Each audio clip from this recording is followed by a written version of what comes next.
Hello viewers, today we will solve one more question of an array, which is find word containing character. Okay, you just have to return the index which contain these characters. Okay, so there is given a word vector.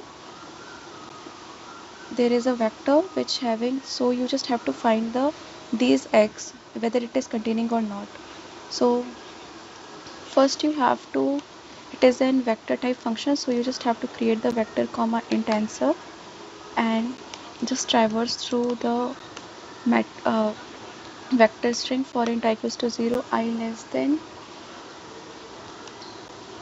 words dot size and I plus plus, and again you just have to check for int j equals to 0, j less than words of I dot size and then j plus plus.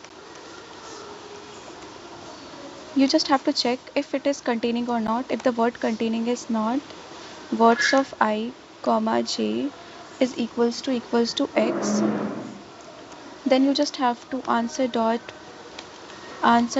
push back